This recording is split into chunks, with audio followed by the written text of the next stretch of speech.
the problem is wow, man. Did Steve Kerr hinder Draymond Green? Well, I mean, there's no doubt that he probably had a bigger role in the offense before Durant got here. I mean, I think he averaged 13 or 14 that year before Durant got here.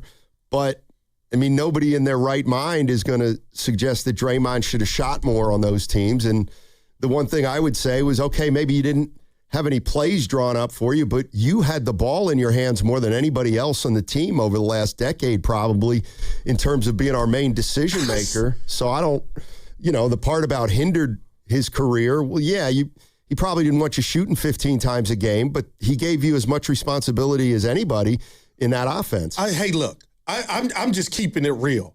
What about, okay, Dre, if that's how you feel, and I think it's basketball delusion, but if that's how you truly feel about your head coach, where's that blank effing check you owe Steph Curry for him carrying you? If Dre would have went to Sac or any other team, Steiny, don't tell me he would have been DeMar DeRozan offensively. So to look at Steve Kerr, the guy that's put you in position to take those wide open threes that you used to hit, but now you don't hit, to look at him and say, he's been a hindrance to me offensively. What's that check look like for Steph Curry carrying you, Draymond? I like, wow, man. I am blown. And you know what? I need to lay off because I don't want to get laid off. But I'm telling you, that is incredible, man. That's like somebody ugly saying, "Tell me that I'm James Bond." You don't look like James Bond. I can't do that. But Dre thinks offensively he was something else. Whoa, man. Whoa. That's wow, man. The goal. So, what if I told you this? Woo! I just want to make sure I get this right. Yeah. Pretty sure I did. The year before Kevin Durant came to the Warriors, all right, the year before, Draymond Green shot better than Kevin Durant from three-point range. Okay, but that was also the year where Dre almost, the police had to come to OKC when KD was still part of the Thunder. That happened. Why did that happen? The coach thought you were doing too much offensively. That's what sparked that, whatever went down in OKC. In 15-16, Draymond shot almost 39% from three-point range in 15-16. And then Durant came the year after, and obviously his offensive role decreased from that point. But still, I'm just telling you. No, and Luke Walton let Dre be free when he coached. Right. But my point is, those numbers, that dust up happened in OKC because Dre was frustrated because he knew Steve didn't have confidence in his offensive game, and he was doing too much shooting the three. All right, so... But how can you say that, though, man? Like, you're stabbing your coach in the back. You're acting like you're giving him a compliment. That's what has me hot. And then you want to sit here and say he's been a hindrance to your offensive game? Wow, man. But give him two more. Wow, Steiny, that is so hypocritical to me, man. And it's untrue. Well, what? I'm playing devil's advocate here. All right, Draymond Green had his best offensive year the year before Durant came under Steve Kerr, right? And so listen. But what prompted the fight and dust up in OKC? That's what I keep going to. Well, that's the point. I think Draymond will tell you that when he played under Luke Walton, he had a certain freedom that allowed him to be a better three-point shooter. And because Steve Kerr coaches him in the way that Steve Kerr coaches him, he knows that Kerr would rather him not take a lot of threes, or there's more pressure on him to make the threes that he takes. And so for whatever reason, the year after Durant got here and to the present, Draymond's never been a three-point threat. Now, does it sound like he's blaming it on Kerr? Maybe, but now is he saying it like he could put a George Gervin, he could put it on the floor and get to the cup? Yeah, I'm not saying that I'm 100% on Draymond's side here because I'm not. Yeah. I'm just trying to view it through his prism as a player who's a champion, and great players have great opinions of themselves. And I think there's something, on the one hand, isn't it innocent for somebody to say, I wonder what would have happened if I would have played for this coach? He didn't say that. He said it was a hindrance. Yeah. And real quick, since we're going shoe store, shout out Al Bundy, let's put ourselves in Steve Kerr's shoes for 1 second. He'll never say it because he falls on the sword, and that's why I love him. But it's sometimes you can't. How would you feel hearing a guy that you've broken bread, 4 parades, the police had to come years and you guys still were able to move forward? How would you feel after hearing that soundbite? That's what I'm at. Like, let's just look at it from Steve Kerr's viewpoint. You're hearing your guy say that about you. How would you feel? So you say that. I know you better than that. You don't think Steve Kerr's rolling his eyes at Draymond for the 12th time in 3 years? A millionth. Okay. So he's used to it. And I don't think there's a straw that breaks any camel's back. I just think Kerr knows. I was at that game where he walked off. But never in a million years, the Athletic, all our loved ones, they cover the team, it never got out that the coach cried.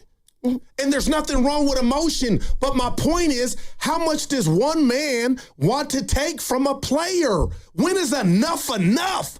And then you knock the player out and ruin his career and got him somewhere else, and nobody did nothing to. I guess I'm just sick and tired of it, man. I am just, but he's got content. You want to hear a little more content? Yeah. Are you sure? What he's meant to me in my life, what he's taught me in my life. Just telling them in our exit interview, the things that he's taught me about being a winner, I'm not sure where else I could have got that. I played for Tom Izzo, and Steve just took that to a completely different level, and especially showing me things about this level and winning. Like, I could never repay him for that. It's so important to who I've become. Then why do you keep stabbing him in the back, Dre? And you think you're not? You're too smart to know the things that you're saying about your coach. Don't put him in a nice light, man.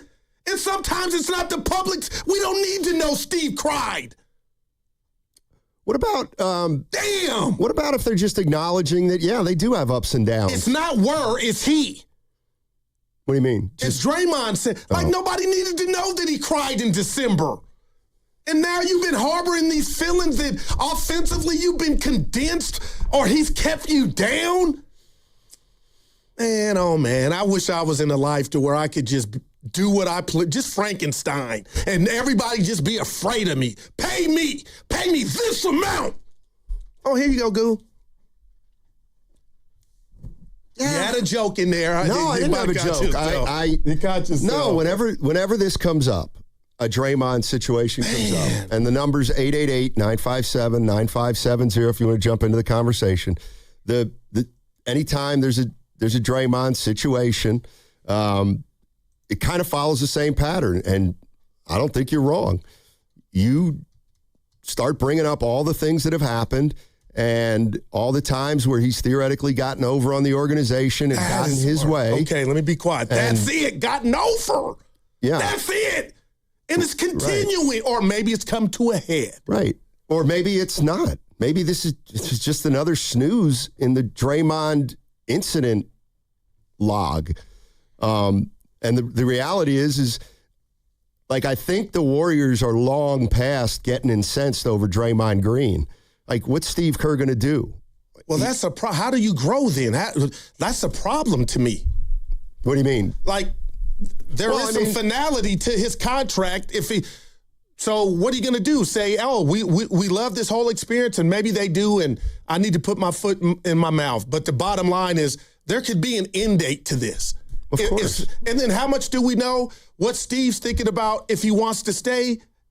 The Draymond experience is just, it's overbearing, and he's never gone public with it.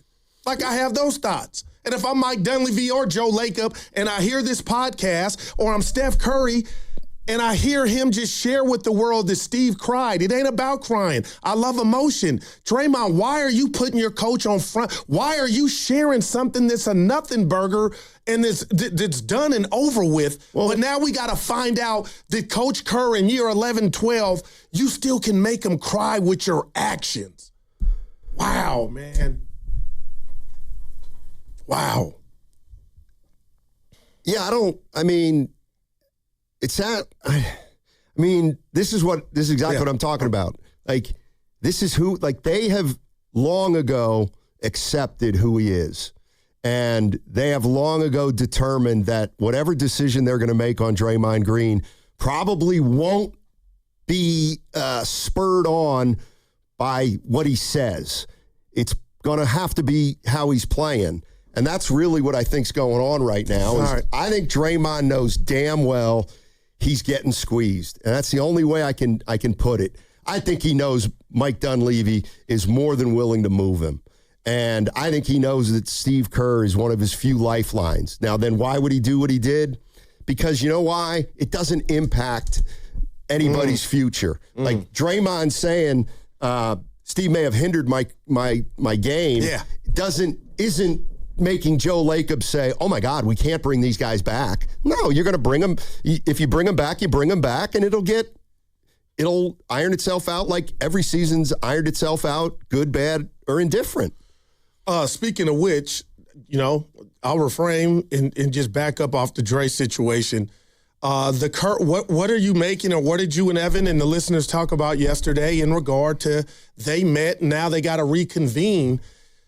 Am I doing too much? Am I being too emotional with me wondering or thinking, man, there's been so many good times, and I know there's bad times, but what could truly be at the core essence of, oh, we got to meet and we got to come back and meet again?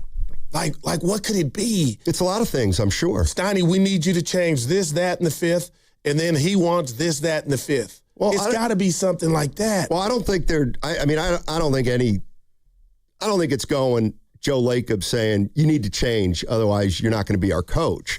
I think it's more of a discussion about some of the things that both sides need to come together on, whether it's, how he talks about politics, if he talks about politics at all.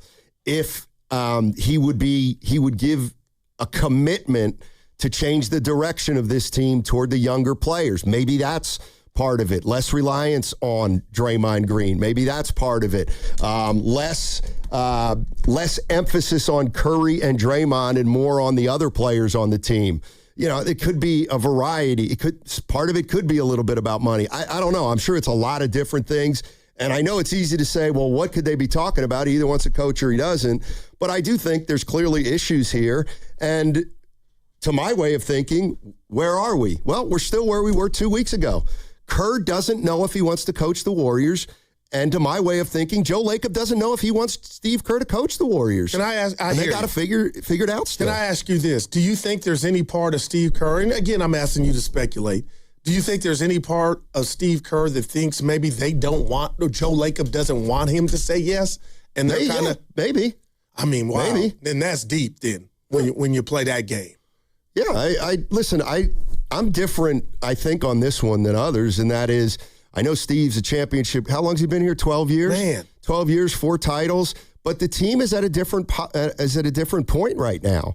And I do think it's fair to talk to Steve about where the team is right now, what he thinks they can do and what they can accomplish. And if it doesn't dovetail with what Joe Lacob thinks, this might be the time to move on. I still think we're in a very natural point in this whole thing, because I think they all know it's over, but they all know they can't just run in 3 different directions and start over somewhere else either. They've got to figure 3 things out, to my way of thinking, and it involves Kerr, Draymond, and Curry, and I am intrigued with how they're going to do that. Yeah, and they got time, but when I saw they're going to take another week, I'm like, man, if it's love, it's like, why not? It's not, clearly. And wow. Let's go to Devon in the Uber. What's up, Devon? How you doing, man? Hey, my guys, how you doing, man? Hey.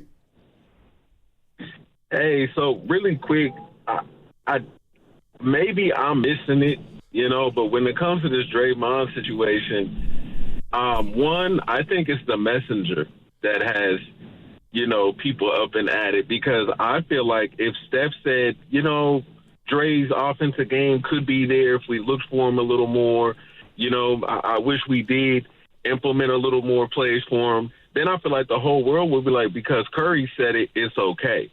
But because Dre said it, it's not okay, right? That's one. And then two, I'm wondering, like, I don't know, maybe I'm just looking at the glass half full, because he's giving Kerr all this praise, saying he wouldn't be the player who he is. But everybody in the NBA culture, right, basketball culture, is looking at Dre like he's terrible offensively, and that might get to him sometimes. As much as he could say, oh, I'm a champ, or I'm a DPOY, or this, sometimes this is the same man that dropped 32 in the finals before. So it's not like he can't score. It's not like, and we're not saying he has to have a super crazy bag, but because we've seen Clay score off 11 dribbles. So you don't need, you could just cut. There could be certain actions for you to get the ball going, and when it's like, that's different from saying, well, Dre, you got the ball and they're leaving you open. And it's like, it's just different. There's no flow of the game for him. There's no real rhythm for him. And so he's just basically saying, look, I've sacrificed things. Kerr has sacrificed things. It's not always going to be the best. But through that, look at these outcomes we were able to get. And then lastly, when he brings up Kerr crying, how often have we been in a marriage, any kind of relationship, marriage, work relationship, whatever, where you don't necessarily like who you're working with, but you respect who you're working with, right? And Dre's looking at Kerr like, do you even like me, man? And Kerr might look at it like, he's probably crying because he's like, wow, like, are you, like, you're hurt, you're in pain. I hate that you feel like that. Of course I like you, Dre. You just get on my nerves sometimes, So that's how I'm looking at this, and I feel like people are attacking Dre for saying things. But I guess, brothers, all I'm asking is, am I tripping for thinking it like that, or could you educate me? And I'm going to keep listening. Love you guys. Got you. Thank you, Devon. Oh, he's giving Dre and we all feel different, Devon, and that's fine. But you're obviously giving Draymond Green the benefit of the doubt, and this whole situation the benefit of the doubt, and I get it. But, we are individuals, and we all think different and look at stuff different. But I know when I read something, I know, man, if I'm the other party, like Steiny, if you would have said this to a reporter, I work with Guru and Matt Nahigian, and, if I would have had Evan Giddings or another partner, I could have got to different levels. If in the radio business, man, that would cut me. That's your truth, but that would cut me. And if you felt that way, you felt that way. But if that went public and you just said that when you didn't have to say it, like, I'm just thinking about the other person. I'm thinking about Steve Kerr. And I just, is Dre being Dre? I get it. But man, oh man, I just felt like he set that up. Let me come in here. I'm going to give you a kiss, and then I'm going to slap you at the same time. The way I look at it is just from a Draymond Green perspective, and obviously we can rip him for saying that, a guy who helped establish him as a Hall of Fame player somehow hindered his career. He's going to get hit hard on that. We know that. But to my way of thinking, what's really going on here is Draymond Green is realizing he does not control his future. That's what I see. I see a guy who wants to play 2 more years. The Warriors are reluctant to do it. They don't want to do it. And he is incredulous that he may have to just play out his last year, and that's it. But is this helping that? Like, do you think this, if you're Mike D or Joe Lacob, are you like, well, damn, we can't wait till this one's up? Well, you don't do things, if you're emotional and you're feeling a certain way, you're not necessarily thinking, what can I do right now to be the most positive? But the reality of the situation is, I really think what's going on is he can't believe that he's going to have to opt into a contract with the Warriors, not get an extra year, and they're going to be able to make no promises to him about finishing the season with the Golden State Warriors, because he knows Dunn Levy's already tried to move him. And he's going to try to move him again. And Draymond knows that. And he, in his own way, he is trying to use Steve Kerr as a buffer to keep him around at least for the rest of the year. And then maybe if Kerr's back, he can, I don't want to say finagle, but finagle another year.